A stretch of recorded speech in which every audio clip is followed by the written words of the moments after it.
Actu Debout, prenez votre temps et abonnez-vous à la chaîne, cela nous aide beaucoup et nous encourage à continuer à faire du bon contenu. Si vous aimez la vidéo, DONNEZNOUS un pouce en l'aimant, merci et profitez du reste de la vidéo. Afrique, peuple du Bénin, mes chers frères et sœurs, nous apprenons à l'instant que Patrice Talon aurait été talonné par les militaires béninois. Je répète, chers camarades d'Afrique, Patrice Talon aurait été talonné par les militaires béninois. Il est à ma montre 16h13 à Paris. Nous apprenons, je répète encore, que Patrice Talon aurait été talonné par les militaires béninois. Chers camarades d'Afrique, on n'a pas encore toutes les informations, mais ce qui est sûr, ce qui nous revient est de source à 80% sûr. Je répète, source à 80% sûr, c'est que Patrice Talon a mis dedans et il est allé se cacher au Nigeria. Chers camarades d'Afrique, à l'heure où on se parle, Patrice Talon serait au Nigeria. Ah, Yoromani, le vent de la liberté. Le vent de la liberté souffle. Il souffle, il souffle, il souffle encore. Chers camarades d'Afrique.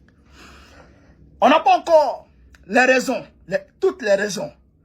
On n'a pas encore le nom de l'homme fort.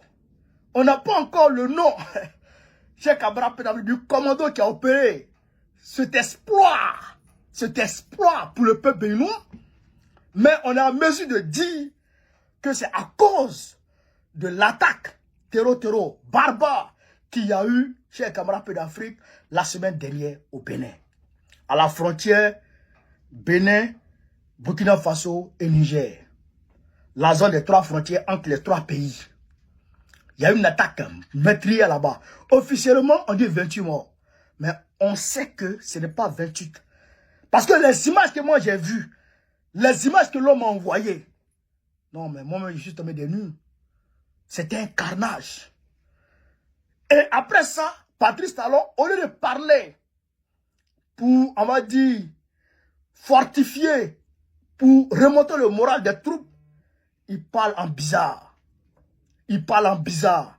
Au lieu de se tourner vers les vrais partenaires, il ne fait pas ça. Et je vous le dis, il y a plusieurs attaques qu'il a camouflées. Il y a plusieurs attaques dont il a interdit, chers camarades d'Afrique, les publications par la presse. Il a interdit les publications par la presse béninoise. Il a sommé la presse béninoise des États. Sinon, il allait frapper. Mais les militaires, ils savent. Ils savent ce qui se passe. Ils savent comment leurs frères d'âme tombent au front. Donc, ah frère, ils auraient pris leur responsabilité. On est aujourd'hui le 16, le jeudi 16 janvier 2024. Il est 16h15 à ma montre à Paris. Patrice Talon serait talonné. Ah, le vol de la liberté. Le vol de la liberté. Il a soufflé au Mali. Pow! Dieu nous a envoyé un nouveau Modibo Keïta. Il a limé au Burkina Faso. Dieu nous a envoyé aujourd'hui un Thomas Sankara. Il a frappé au Niger. Dieu nous a envoyé, chers camarades d'Afrique, le président Abdelrahman Tchani. Ah, il souffre. Il souffre du nord vers le sud. Ah non, il ravage tout sur son chemin. Il est arrivé actuellement au Bénin. Ah, il est au Bénin. Il est au Bénin. Et d'ailleurs, même, il a fait un tour au Tchad pour transformer la mentalité tchadienne en une mentalité panafricaniste. Ah, le vent de la liberté souffle. Bientôt, Togo. Bientôt, Côte d'Ivoire. Yoromani. Donc, camarades d'Afrique, voilà l'information que j'ai pour le moment. Je reviendrai vers vous pour d'autres informations. Je ne dis pas que la source est à 100% sûre. Mais cette source, je la prends très au sérieux. Parce que c'est une source qui m'apporte toujours les vraies informations. Voilà, jusque-là, cette source ne m'a jamais encore envoyé une mauvaise information. Toujours, c'est les bonnes informations, c'est les vraies informations. Donc, je la prends à 80% sûre. Je vous le dis, la source est à 80% sûre. S'il y a changement de s'il y a une autre information contraire, je viendrai vous le dire. Sans gêne. Sans gêne, ça je vous le dis clairement. S'il y a une information contraire, je viendrai vous le dire. Et s'il y a une information qui renforce ce que je viens de vous dire, eh bien, je viendrai vous dire, chers camarades d'Afrique, soyez branchés, on est ensemble. Vive l'Afrique libre, vive le panafricanisme, vive le président panafricain, Gbagbo, président de la Côte d'Ivoire, en octobre prochain, Inch'Allah, on est ensemble.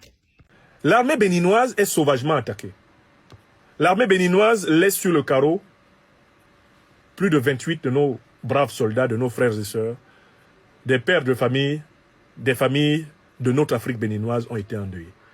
Je voudrais commencer ici par m'incliner sur les victimes de la barbarie terroriste contre notre armée africaine du Bénin.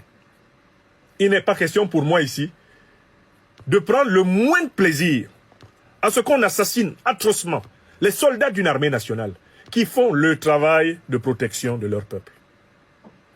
Que mon propos ne soit ni de près ni de loin interprété par qui que ce soit comme étant un manque de solidarité envers mon peuple africain du Bénin, auquel je suis attaché par plusieurs familles qui font partie de ma famille. Patrice Talon a fait venir les mercenaires de l'armée rwandaise au Bénin, soi-disant qu'ils étaient plus aptes que l'armée béninoise à protéger le sol béninois. Mais écoutez, est-ce que c'est normal que quand il y a des soldats qui tombent, ce soit toujours les soldats seulement béninois? Où sont les Rwandais, les gens de Kagame, que Talon a amenés pour dire qu'ils sont très forts? Où sont-ils pour affronter les terroristes? Parce que ça me rappelle l'étrange schéma de la MINUSMA au Mali, qui passait son temps à nager dans les piscines bleues de Bamako, pendant que l'armée malienne mourait au front. J'ai l'impression que depuis que les Rwandais là sont arrivés au Bénin, ils ne sont jamais à l'endroit où sont les terroristes. Comment ils font, les soldats rwandais là? Ah, Talon. Donc ils sont concentrés sur la protection de Talon, pendant que les Béninois, eux, sont exposés aux terroristes. Parce que chaque fois qu'il y a des soldats qui tombent sous le coup des terroristes, ce sont les soldats de l'armée béninoise. Or, Talon a signé un accord de coopération militaire, soi-disant pour que Kagame l'aide à combattre les terroristes. Est-ce que l'armée de Kagame fait aussi, comme les armées de la MINUSMA et de toutes les forces néocolonialistes, de la lutte antiterroriste à tête chercheuse? C'est-à-dire que quand on dit que les terroristes sont là-bas, eux, ils vont là-bas. Non, mais il faut qu'on interroge. De quelle utilité est la présence de l'armée rwandaise ou des mercenaires rwandais chez nous au Bénin? Ils font quoi là? J'ai vu les images de soldats béninois assassinés dans les tranchées, trucidés comme des poulets. Mais, monsieur Kagame, vous avez garanti à Patrice Talon que ça n'allait plus arriver, non? Comment peut-il y avoir une attaque aussi lâche contre l'armée béninoise, alors que son allié supposé, sa gardienne, sa supérieure, celle qui se connaît en tout, elle... Mais pourquoi ils ne sont jamais à l'endroit où il y a les combats les plus durs? C'était exactement comme cela au Mali. Exactement comme ça au Niger. Exactement comme ça au Burkina. C'était exactement comme ça au Tchad. Ces armées néocolonialistes ne sont jamais où sont les terroristes. Ils sont tranquilles dans leur camp, en train de se dorer la pilule. Ils ont pourtant le renseignement aérien, satellitaire, ils ont tous les renseignements. Et eux, jamais, quand ils perdent un soldat, ils vont parler pendant 800 ans. Oh, on a perdu un soldat, on a perdu un soldat. Les Africains perdent des milliers, des dizaines de milliers de soldats. Les Africains, eux, ont donné 3 millions de militaires pour la France. On n'a même remboursé aucun pays africain pour ça. Mais quand il y a 57 des militaires français qui perdent la vie au Sahel, oh, mon Dieu,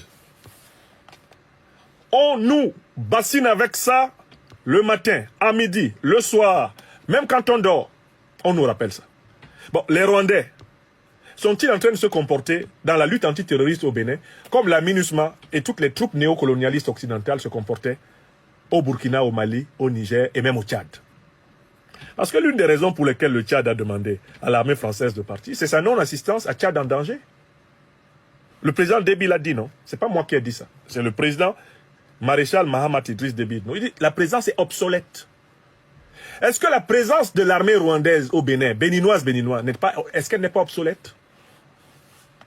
Parlons peu, parlons vrai. Si l'armée béninoise, finalement, est obligée de se débrouiller toute seule, que fout l'armée rwandaise sur son sol? Il faut que les militaires béninois, à un moment donné, mettent M. Talon face à ses responsabilités. Qu'est-ce qu'il veut? Il veut que le Bénin ait une armée solide, des alliances positive et utile à la protection de son peuple, ou il veut que le Bénin soit fragile. Parce que ces attaques terroristes contre le Bénin ont pour but de rappeler aux Béninois qu'ils doivent rester soumis au néocolonialisme et à l'impérialisme. Ce sont des piqûres de rappel pour dire « nous vous tenons ».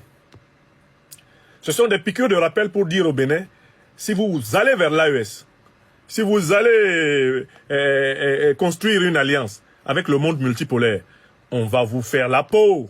On va vous faire la peau. Mais en fait, la seule solution, c'est l'alliance avec l'AES. La seule solution, c'est l'alliance avec le monde multipolaire. Dans la lutte antiterroriste, ce sont les seules alliances qui marchent. C'est l'alliance panafricaniste. Sa politique de défense et de sécurité est floue. Elle est même dangereuse pour le Bénin.